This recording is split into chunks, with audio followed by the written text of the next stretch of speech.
Eu quero fazer uma reflexãozinha com vocês, ok? Uma palavra bem pequenininha, eu acho que vale nós refletirmos e pensarmos um pouco daquilo que Deus deseja fazer na nossa vida.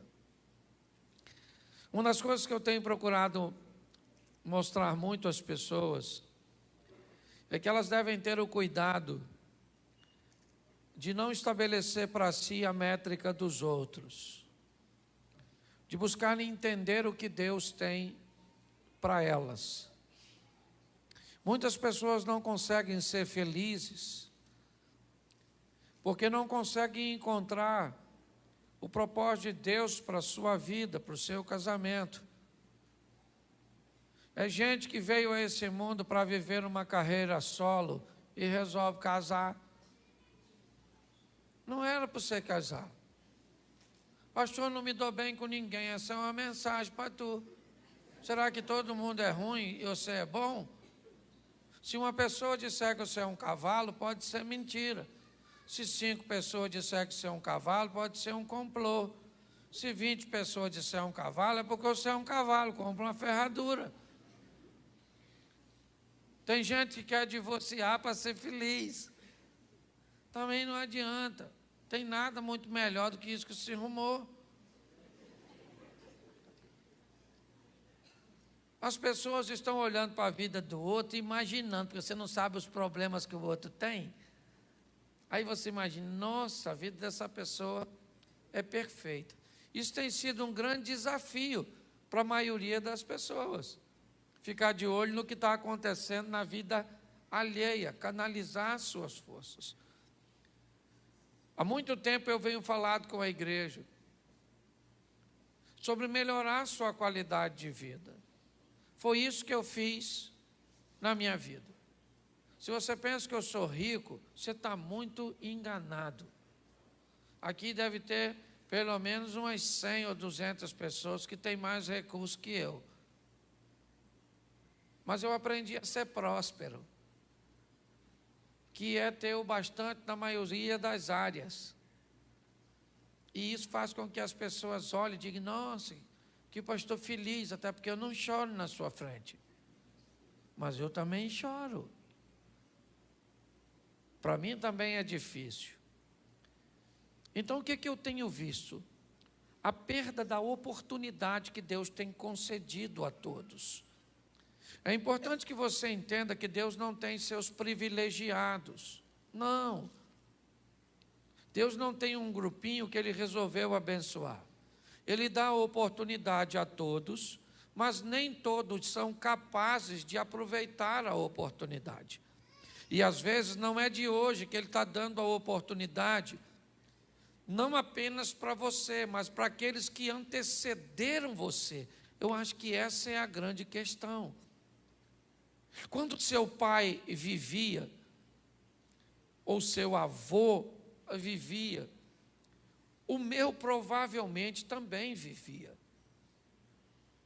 E durante a vida daqueles que já passaram, eles podem ter feito coisas totalmente diferentes. Isso fez com que a próxima geração entrasse com uma vantagem sobre outras pessoas. Não porque Deus tem privilegiados, porque pessoas aproveitaram as oportunidades oferecidas por Deus. Hoje, talvez, a vida financeira de alguém é mais fácil que a sua. Hoje, talvez, o equilíbrio emocional de algumas pessoas seja mais fácil que o seu. Hoje, o casamento de algumas pessoas podem ser mais fácil que os seus. Hoje, filhos de outras pessoas podem ser menos problemáticos que os seus. E o que isso me mostra? Que pessoas estão fazendo coisas diferentes. E quando as pessoas que têm o resultado negativo olham para isso, elas começam a achar que há uma injustiça nesse resultado. Porque eu trabalho tanto e tenho pouco, resultado. Por que é que eu faço tanto e tenho poucos resultados? É importante nós entendermos isso, por quê? Porque hoje é muito comum nós estarmos atentos demais ao que está acontecendo na vida dos outros, principalmente nesse momento de rede social tão ativa. Às vezes o número dos outros te irrita. Você fica olhando e fala, poxa, o conteúdo dos outros. Às vezes tem gente que tem um conteúdo 200 vezes pior que o seu. O cara posta um troço, dá 1000 curtidas. Tu posta, dá 3 e uma é sua. Outra é da sua mãe. Não dá raiva, só dá em mim. Então já faz tempo que eu parei de olhar a vida dos outros e me concentrei na minha, para fazer as coisas acontecerem na minha vida. Então, eu já falei isso aqui, eu quero falar e depois quero usar uma palavrinha que Deus colocou no meu coração. Coloca aí a primeira carta do apóstolo Paulo à igreja de Coríntios, capítulo 10, versículo 1. Você já vai lembrar desse texto, porque eu tenho usado bastante aqui e tenho aprendido que a repetição é didática. Ora, irmãos, eu não quero que ignoreis que os nossos pais estiveram todos debaixo da nuvem. Todos passaram pelo mar. E todos foram batizados em Moisés, na nuvem e no mar. E todos comeram de um mesmo manjar espiritual. E beberam todos de uma mesma bebida espiritual, porque bebiam da pedra espiritual que os seguia. E a pedra era Cristo. Mas Deus não se agradou da maior parte deles, pelo que foram prostrados no deserto. Feche seus olhos. Pai, que toda distração, que todo embaraço seja repreendido e que as mentes sejam abertas para ouvir e muito mais do que ouvir. Colocar em uso, ó Pai, as ferramentas e aquilo que aprendem de Ti. Continua conosco em nome de Jesus. Amém. Glória a Deus. Amém. Aqui o apóstolo Paulo está fazendo uma descrição sobre um ambiente que aconteceu com o povo ao sair do Egito. O povo tem 400 anos vivendo sob um regime opressor dominante, um ambiente de escravidão, altamente prejudicial para a mente. Depois de 2, 3 gerações, talvez, ou talvez até um pouco mais, filhos, netos e bisnetos, ou pais, filhos, netos e bisnetos, vamos lá, 4 gerações, nós poderíamos entender que uma mentalidade foi desenvolvida nesse pessoal, uma mentalidade de escassez, de limitação, um povo que cresceu vendo tudo isso. Eles não conheciam a liberdade. De repente, Deus envia um libertador para ir até o cativeiro e libertar este povo com mão forte. Mas eles não gerenciavam nada. Tudo que eles tinham eram porções oferecidas pelos seus senhores. Eles não precisavam de muita coisa. O que eles precisavam é de alimento, água e abrigo, e para isso trabalhavam. Quando de repente vem uma proposta, vocês vão sair do cativeiro para uma terra de libertação, beleza, é muito legal, mas quem é que vai administrar agora a minha vida? Foi muito legal quando eu migrei de um ambiente, de um funcionário, um operário, um colaborador de uma empresa, e fui mandado embora. Parecia que era algo extremamente agradável, mas era a empresa que pagava a maior parte do meu plano de saúde. O salário estava lá na minha conta todo final de mês. E a partir daquele momento que a liberdade chegou para mim, ela trouxe para mim responsabilidade, obrigações que outrora eu não tinha. E eu confesso que foi muito assustador para mim lidar com a liberdade, com o meu poder de escolha, com aquelas doses que chegavam para mim já com todos os descontos e, né, com tudo aquilo que a empresa me oferecia. Agora eu não tenho mais. Como é que vai ser tudo isso? A liberdade que algumas pessoas almejam pode ser para elas altamente assustadora quando elas têm que lidar com a responsabilidade ou com a responsabilidade da liberdade que tiveram. Esse texto que nós lemos, ele diz isso. O que Deus está fazendo? Entrando no Egito. O que Deus quer fazer no Egito? Libertar seu povo. Tirar seu povo de um cativeiro, é verdade. Mas não bastou caminhar muito tempo e a fome veio, a sede veio, e a saudade do ambiente altamente limitante tomou de assalto o coração daquele povo, com saudade dos pepinos, com saudade das cebolas, com saudade das facilidades. Me parece que o que Deus quer transmitir com essa mensagem é que a liberdade é boa. Cristo é o libertador. Ele veio para nos libertar. Mas a liberdade não é boa para todo mundo. Porque quando alguém vai para a libertação com a mente de cativo, essa pessoa vai sofrer demais. Quando alguém sai do Egito e continua com o coração lá, isso vai ser altamente prejudicial. O texto em que lemos, Moisés está dizendo isso. Bota para mim, de novo, 1. Irmãos, eu não quero que vocês ignorem, eu quero que vocês entendam, eu quero que vocês estejam aptos a prestar atenção. Que os nossos pais estiveram todos debaixo da nuvem. Todos passaram pelo mar. Verso 2. Você já ouviu 2 vezes a expressão todos. Todos foram batizados na mesma nuvem, né? Em Moisés e na mesma nuvem no mar. Verso 3. Todos comeram do mesmo manjar espiritual. Verso 4. Beberam todos de uma mesma bebida espiritual. Todos. Todos estão no mesmo culto. Todos estão no mesmo deserto. Está caindo maná para todos. Está passando codornizes para todos. Está saindo água da rocha para todos. Tem uma nuvem protegendo do sol. Todos. Tem uma coluna de fogo à noite protegendo do frio. Quem? Todos. Todos.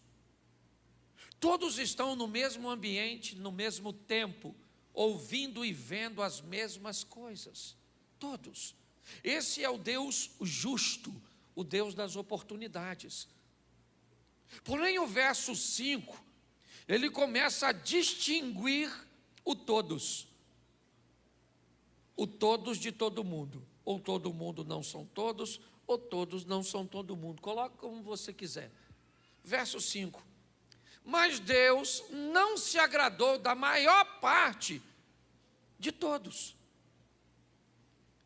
E aqueles cujo qual, certo, Deus não se agradou, eles pereceram no deserto. Saíram do cativeiro para ir para a libertação, mas morreram no caminho. É isso que Paulo está dizendo.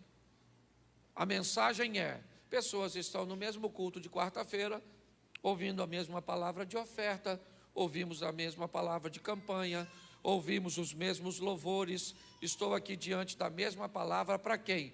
Para todos, mas me parece que, segundo aquela estatística ali, a maior parte das pessoas perecem no processo.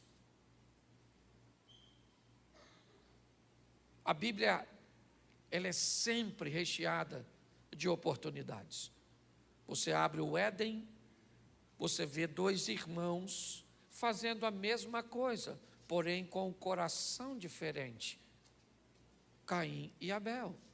A oportunidade de ofertar é para os dois, mas um é aceito e outro é reprovado. Uma família sai de Belém para peregrinar em Moabe. Uma janela de oportunidade é aberta para duas mulheres. Uma se chama Ruth, outra se chama Orfa. O que Deus está dizendo para as duas mulheres? Eu tenho uma mesma oportunidade para vocês. Quando a sogra de vocês saírem de Moabe para ir para Belém, vão com ela. E lá em Belém eu vou abrir uma janela para vocês serem prósperas. Quantas mulheres foram? Quantas? Uma. E a outra? Ficou. Mas a oportunidade era para as duas.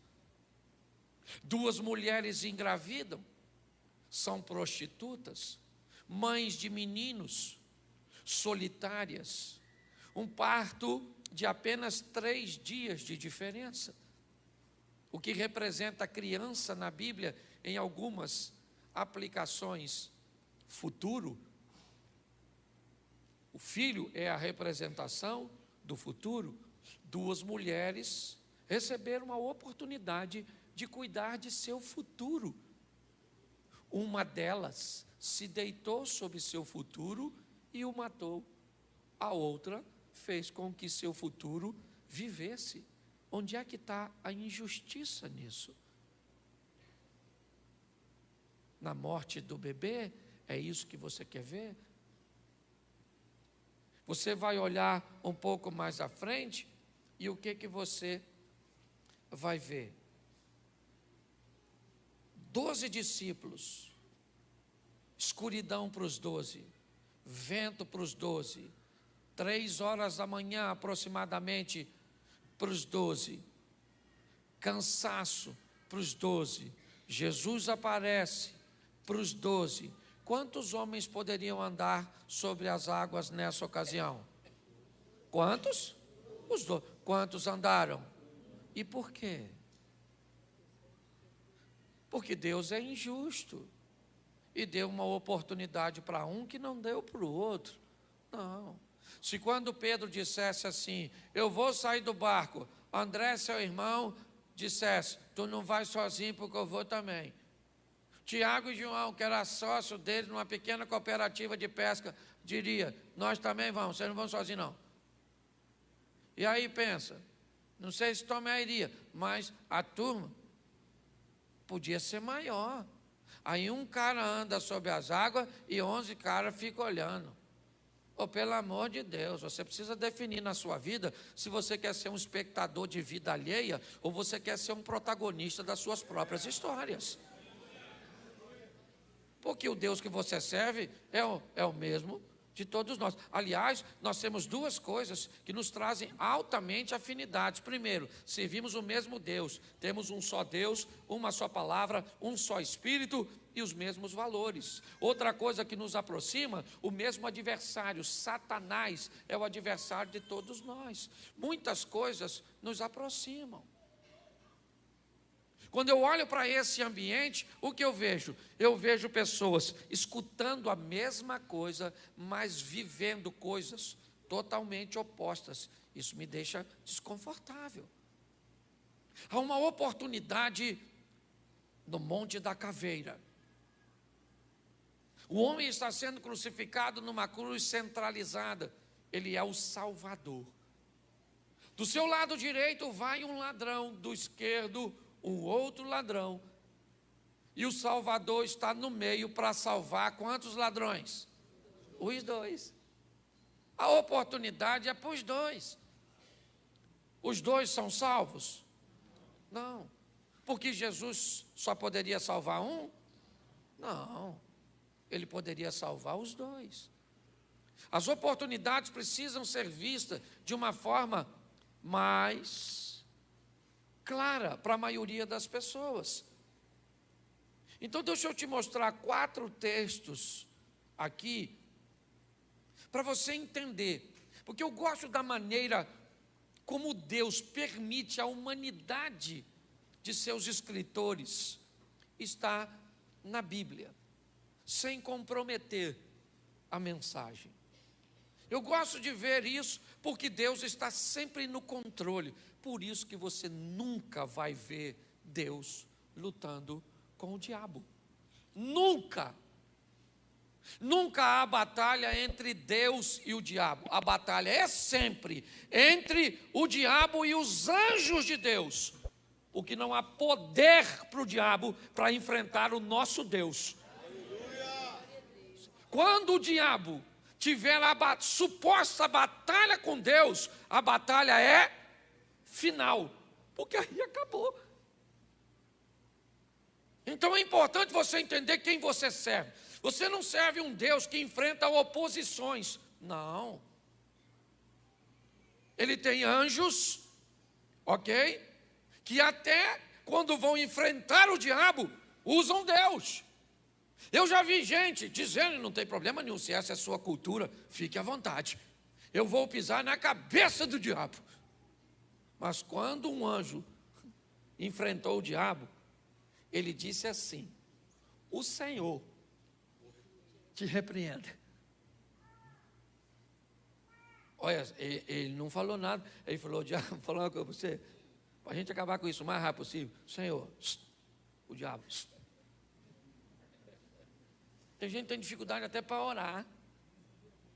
A grande disputa desse mundo espiritual são recipientes.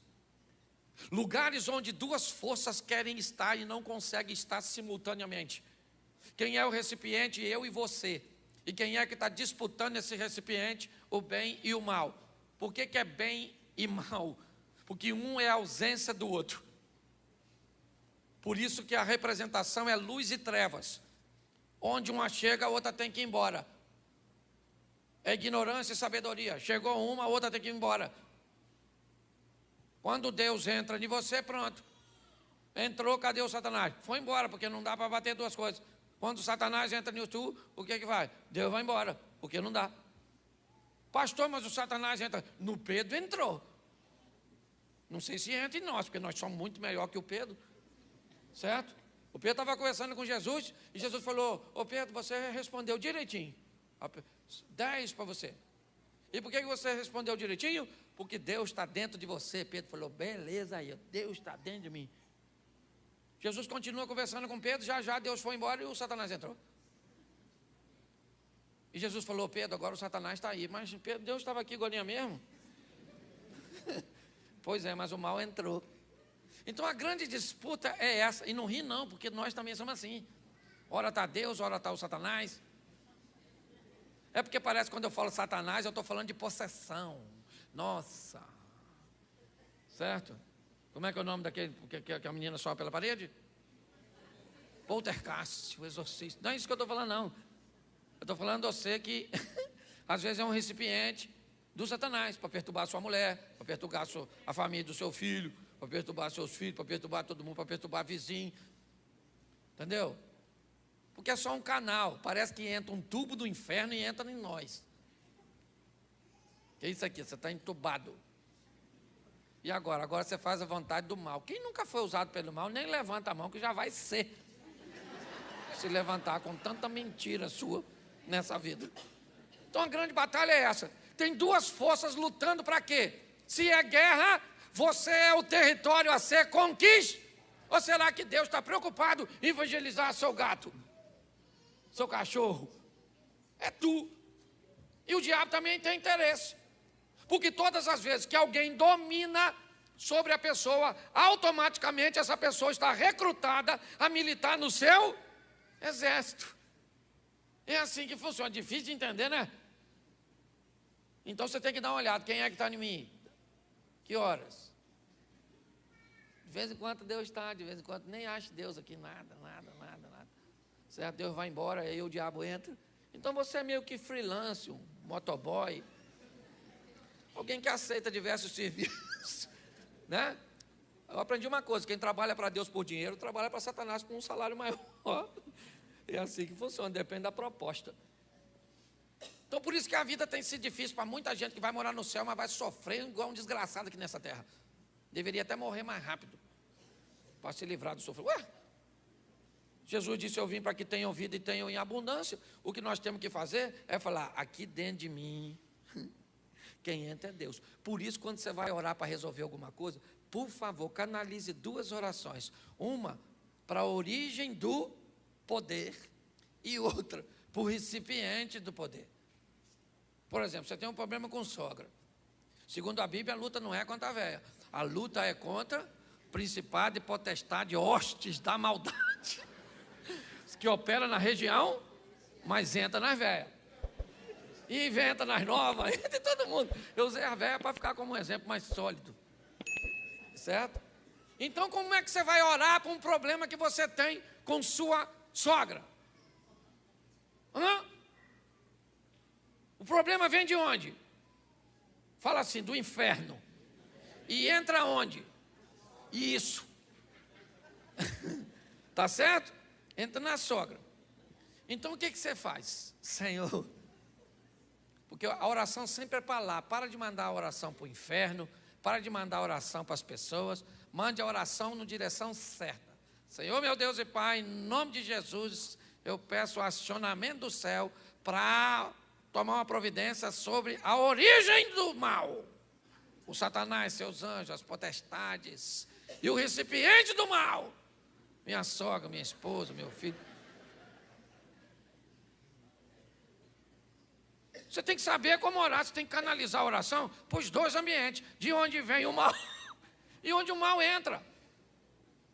Por exemplo, você tem um marido que é um ótimo marido, um cara extraordinário, bondoso, generoso, bom pai, dócil. Mas se ele beber, a bebida tira Deus. E aí quem é quem é?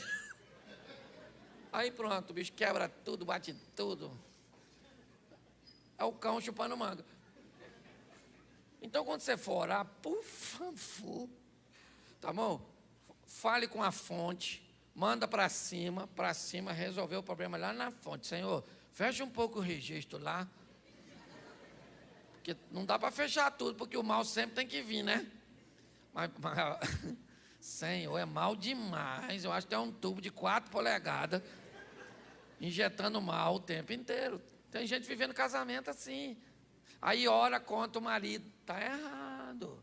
Você ora para Deus, repreender o mal lá e conscientizar o recipiente aqui, para ver se ele fecha também um registro aqui, porque tem um lá e outro aqui. Aí a turma vive toda bagunçada, pastor, minha vida está um inferno. Esse dia uma moça falou comigo, pastor, minha casa é um inferno, o senhor tem que ir lá. Eu falei, não vai não. Cláudio vai não, menino. Cláudio não frequenta esses ambientes assim, não. Estou a fim de ir no céu. A casa é um inferno, nossa, vamos encontrar quem lá? Você está rindo, mas é sério. Então entenda. Quando nós vamos olhar para isso, eu peguei 4 textos de histórias que mudam com a mesma palavra e achei muito interessante, porque a palavra é usada, Deus se lembrou.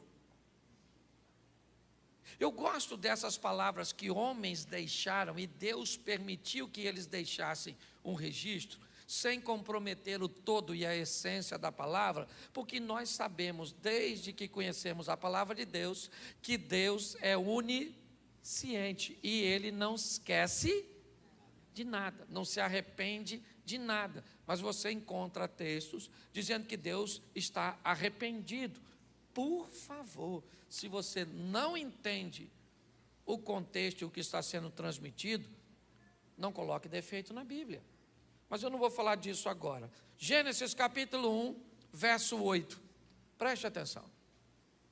O que essas histórias têm em comum? E chamou Deus, 8:1, eu inverti, perdão. O capítulo é 8, o versículo é 1. Só inverte para mim, é que eu falei o contrário. Isso. E lembrou-se Deus de Noé, e de todo animal, e de toda a res que com ele estava na arca, e Deus fez passar um vento sobre a terra, e aquietaram-se as águas. Preste atenção. Nos 4 textos que eu vou usar, nós vamos ver o texto dizendo que Deus se lembrou. É lógico que ele nunca esqueceu de Noé, até porque foi ele mesmo que colocou o Noé dentro daquela arca. Então não há um Deus irresponsável que botou Noé na arca, mas esqueceu dele e um belo dia Deus se lembrou. Não. A mensagem que utiliza a lembrança, né, como forma de transmitir o que deseja, é apenas o momento em que Deus entra em cena. O momento em que Deus entra em cena, o escritor vai chamar de lembrança. Aquele momento onde Deus entra para agir. Quando Deus colocou essa palavra no meu coração, ela veio como se hoje fosse para mim e para você o momento em que Ele lembraria de nós, ou seja, o momento em que Ele entraria com providência a nosso respeito. Me parece que o que Deus está querendo dizer é que hoje eu me lembrei de você, ou seja, hoje eu resolvi agir a seu favor, a seu respeito. Então eu aprendi, pelo menos para mim, eu não sei para você, porque 1 Coríntios 10:1 diz que todo mundo está no mesmo lugar, mas não é para todo mundo. Uma coisa eu tenho certeza, para mim é. Uma chave vira hoje na minha vida, na minha história, vira. Certo? Como diria Roberto Leal, vira. Que a maioria não lembra. A turma nova não sabe quem é não. Louvado seja Deus, que vocês são novos. Certo? Então, entenda. Quando Deus resolve virar, e por que é que Ele vira? O cara trabalha 120 anos pregando e fazendo uma arca. Noé é um cara extraordinário. Achou graça num ambiente corrompido. Esses dias eu ouvi falar, nossa, Noé é um cara maneiro, pregou e ninguém se converteu e não parou de pregar. Mas também não tinha uma arca cheia do lado com o pessoal cantando Poderoso Deus. Porque se tem, eu ia achar que ele ia ficar com muita raiva. Pensa, Cláudio. Ele está lá pregando, ninguém se converte, olha para a arca do outro e o outro está lá cantando. Então não tinha ninguém, não tem arca nenhuma, é só a dele, não entra na de ninguém, também não entra na minha, que se lasque. Vou continuar fazendo. Porque se ninguém tem resultado e você não tem, isso não te machuca. Quer ver terrível? É o outro ter resultado e você não ter. Pensa. E quanto mais próximo a pessoa for de você, mais raiva dá. Você não emagreceu e sua irmã emagreceu 17 quilos. Ficou bonita. E você? Você nada, parece que apanhou os 17 quilos que ela perdeu e veio para suas papadas. É assim que funciona. Ninguém tem inveja de quem está longe. Quando nós olhamos para esse ambiente, eu vejo que há uma dedicação no cara. O cara fez tudo, entrou na arca, o primeiro reality show do mundo. Clausulado, 8 pessoas, que bichos fedendo. Eu entendo porque o Noé tomou uns graus. Ninguém aguenta. Pensa, 1 ano. A mulher dele, Noé, quem olha isso acaba. Para você ou geral? Eu já estou querendo jogar você ao invés do corvo. Sai, infeliz, e voa. Certo? Pensa naquela perturbação. Os bichos fedendo e limpo, e troço, limpa isso, limpa aquilo. E nunca está limpo. Parecia dono de casa. Que tribulação. Sai a arca. Deus lembrou nada, rapaz. Lembrou nada, ele nunca esqueceu. É porque era a hora dele agir. É isso que você tem que entender. Tem um momento onde Deus age a seu res. E aí, meu irmão, ninguém pode. O cara pode numa encruzilhada matar um frango ou um elefante. Que Deus... Nossa, sangue demais do elefante, hein? Mas não mudou nada, eu liberei. É assim que funciona. Quando Deus resolve fazer, já era. Só que levou 1 ano, dentro da arca, solta o corvinho, pegou, trouxe nada. Pensa. É porque Deus é poderoso, porque eu vou falar uma coisa para você que é até uma heresia, mas eu estou na minha igreja, eu posso falar. Quando Noé falou, eu vou tomar um negócio que eu estou de... Se Deus pudesse, falaria, eu acho que eu vou tomar com você, bota 2 copos aí, porque eu estou entendendo que você está atravessando. Era altamente estressante. Mas ele viveu porque perseverou. E é isso que muito crente não consegue. Um povinho que não pode enfrentar obstáculo nenhum, que já quer morrer. Ah, pastor, vou desviar, por quê? Porque está muito difícil. Vai para o inferno porque está difícil? Nossa, dá lembrança. Porque é difícil? Sim, porque hoje nós ouvimos isso aqui de manhã. Na maioria das vezes onde a pressão vem, ela vem para nos jogar para cima. Para nos fazer vencer. O cara venceu, mas levou 1 ano. Você acha que está ruim? Dá uma olhada nesse aqui, ó. 1 Samuel, capítulo 1, verso 19. Levantaram-se de madrugada, adoraram perante o Senhor, voltaram e vieram à sua casa a Ramá. E Eucana conheceu Ana, sua mulher, e o Senhor se lembrou dela. Gosta disso. Aproximadamente 10 anos, a Ana queria um filhinho. E onde é que o filho nascia? Na tenda da Penina. Pensa num bicho que parecia um coelho. De 3 em 3 meses tinha criança chorando na tenda da Penina. Chora lá e Ana chora de casa sozinha, e o filho nasce lá, e chora daqui, e nasce lá, e chora daqui, e nasce lá, e é um filho, 2 filhos, 3 filhos, 4 filhos. Pensa numa mulher fértil. E Ana não nasce nada. Demorou aproximadamente 10 anos. 10 anos. E Deus se lembrou. Ele nunca esqueceu. Mas chegou um momento. Ana não tem um filho comum. Ana tem um dos maiores homens do Velho Testamento como filho. Quando está demorando demais, busque colocar na sua mente e dizer: rapaz, mas o negócio está demorando tanto porque Deus está... Nossa, está trazendo uma coisa tão boa, que a hora que chegar, por exemplo, você está com 35 e não casou. Louve a Deus. Pastor, por quê? Porque não entrou ninguém de certo na sua vida, mas também não entrou errado. Pior é quem casou. Ah, pastor, eu estou sofrendo porque não casei. Deixa esse sofrimento para quem casou errado. Porque está assim de gente. Leva tempo, meu filho. Você tem que entender isso. E muitas vezes tempo para que algo seja feito da melhor forma possível, porque Deus sabe o que está fazendo por mim e por você. Às vezes é cansativo, sim ou não? É exaustivo, é desanimador. Às vezes você vai viver perto de uns recipientes usados quase full time pelo Satanás. Você acha que não é nem mais uma pessoa, é o Satanás que veio e se materializou. Mas você tem que aprender a respeitar o tempo, porque Deus está no controle de todas as coisas. E na hora que Ele quiser agir, aí as pessoas dizem: ah, Ele se lembrou. Lembrou nada, menino. Ele nunca esqueceu. Ele só estava preparando um ambiente. Mais de 1 ano por Noé não foi nada em relação a Ana. Você pensa que não pode piorar? Gênesis 30, 22. Aqui a chapa esquenta. Mas Deus se lembra também. 30, 22. Lembrou-se Deus de Raquel, e Deus a ouviu e abriu a sua mão. Bom, gente, presta atenção. Raquel era doidinha para ter um filho. Pensa numa mulher doidinha para ter um filho. Amada pelo cara.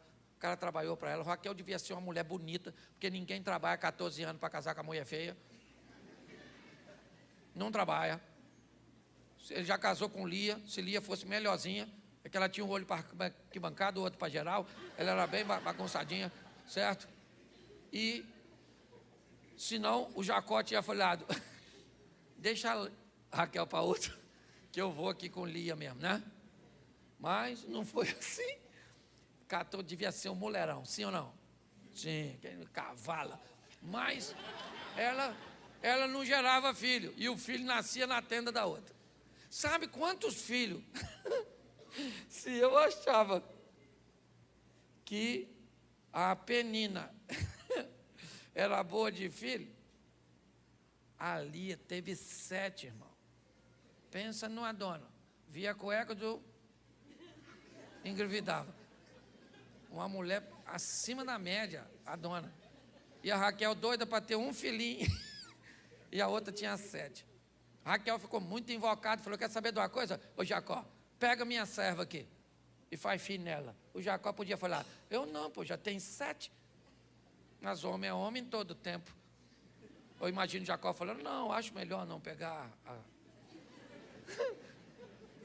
Até porque ninguém me convence quando Abraão ofereceu Agar para se deitar. Quando Sara ofereceu Agar para se deitar com Abraão. Pensa só, Sara devia estar com 60 e poucos anos, 70. Você acha que Agar tinha quantos anos? 59. Devia ser um chuchuzinho. Abraão olhou e falou, acho que não quero. Nossa, vou fazer esse esforço.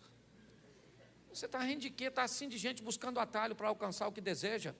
É isso que a Bíblia está dizendo. Olha o problema que gera quando você queima etapa e não aguarda o que Deus tem a fazer por você. Ele sabe o tempo que vai fazer na sua vida, não precisa se apressar não, porque Ele está no controle de tudo. Está muito tempo, demorando demais. Então vá, Agar. Vai lá. Deus está demorando, vou dar uma forcinha. Vai, está precisando. Deus está com muita dificuldade, pegou Covid. Deve ser, está esquecendo das coisas. Eu gosto desse texto, porque a Lia teve 7 filhos. A outra, que é a escrava, a Zilpa teve 2. A Bila teve 2. Olha. E a Raquelzinha não tem nada.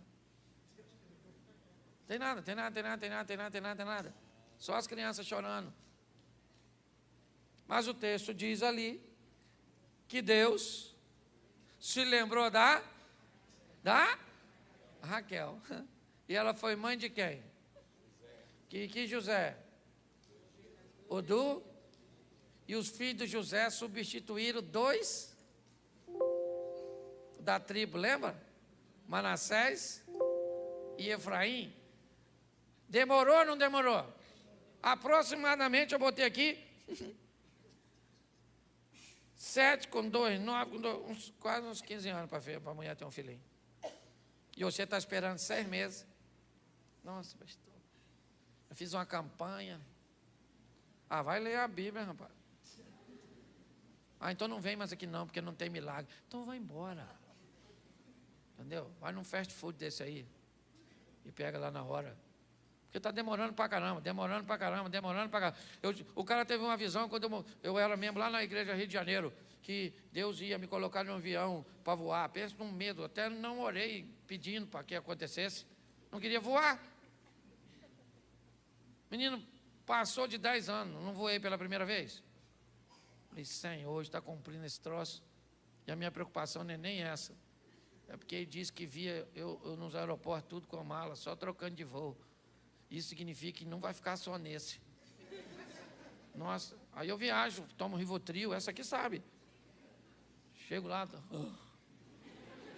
chegou, louvado seja Deus. Mas se Ele falou, Ele vai cumprir, porque Deus tem palavra. É assim que funciona. Você só tem que ver se quem está falando está com o tubo ligado no recipiente do bem ou do mal, porque Satanás está prometendo muita coisa. Pensa num profeta bom. Você vai ser alguém sem estudar. Isso, oh meu Deus, que bênção. Deus é tão bom, vai ser alguém burro sem estudar. Ele não está nem mentindo, apesar de ser o pai da mentira. Porque tem gente que não pode escutar uma palavra que já acha que vem de Deus, se for boa. E aliás, tem gente que não acredita, só acredita também se for ruim. Se eu estivesse aqui falando agora que Deus vai te dar 5 milhões, amanhã provavelmente você vai falar assim, palhaçada, esse pastor querendo enganar a gente, vai pedir logo uma oferta. Certo? Porque quando a palavra é boa, o pessoal tem dificuldade. Vai vencer, você vai prosperar. Não, até legal, mas... Mas se eu falasse que quando você saísse daqui hoje, você ia ser atropelado. Olha, eu vejo uma visão com você. Você vai ser atropelado nessa noite. Provavelmente você ia falar comigo, pastor, deixa eu dormir aqui. Porque vai que a profecia cai na noite Eu vou embora de dia, já que eu ia ser atropelado à noite. Está assim de gente, doida. E acha que o doido sou eu. E se você pensa que não pode piorar, dá uma olhada nesse aqui, que eu termino aqui. Gênesis 19, 29. Como é que Deus poderia esquecer desse cara? Eu não sei. Isso. E aconteceu que, destruindo Deus as cidades da Campina, Deus fez o quê? Se lembrou de Abraão. Bom, não dá para esquecer de um cara como esse. Até porque é uma responsabilidade muito grande no que Deus prometeu a ele no capítulo 12. Sai da sua terra e da tua parentela e vai para uma terra que eu te mostrar. Então o que Deus está dizendo é, até você chegar no destino, eu vou estar com você. Então você não tem como esquecer de alguém que está fazendo uma viagem com você. Essa é a grande verdade.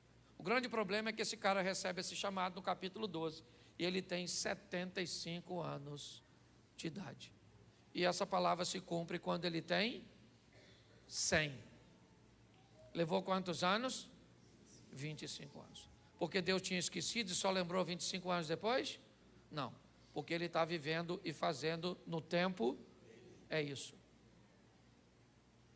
Essa é a grande questão. Algumas pessoas viverão